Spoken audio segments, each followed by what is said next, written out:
এই খুনি যারা আছে, খুনিদের সাথে সম্পর্ক যারা আছে, সবগুলোকে ওই ওসিফ কাসিফ একতেদা সহ উসামা সহ আরো যারা আছে সবগুলোকে গ্রেফতার করতে হবে।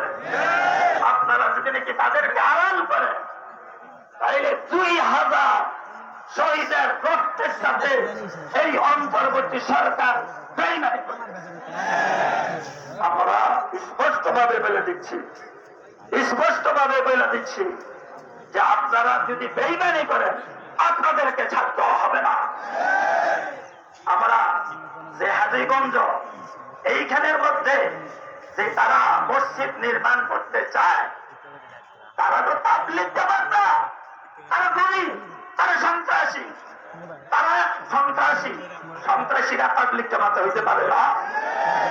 তাবলীগ জামাত যেটা আলমী শূরা, ওইটাই তাবলীগ জামাত প্রকৃত।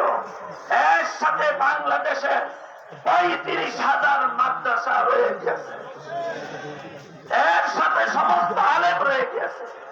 ওই সাদিয়ানীদের 35টা মাদ্রাসা দেখার আমি চ্যালেঞ্জ করি, তাদের 35টা মাদ্রাসা নাই।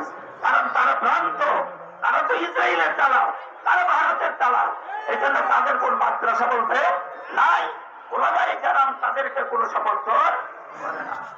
হাজীগঞ্জ মাদ্রাসার মহতাম সাহেব আমার দরকার তো যে প্রস্তাব দিয়েছেন, এখানে নিজের মাদ্রাসার জন্য এলাকাবাসী আপনারা সবাই সহযোগিতা করে এই মাদ্রাসার জন্য এই জায়গাকে আপনারা খরিদ করে মাদ্রাসার উন্নতির জন্য আপনারা চেষ্টা করবেন।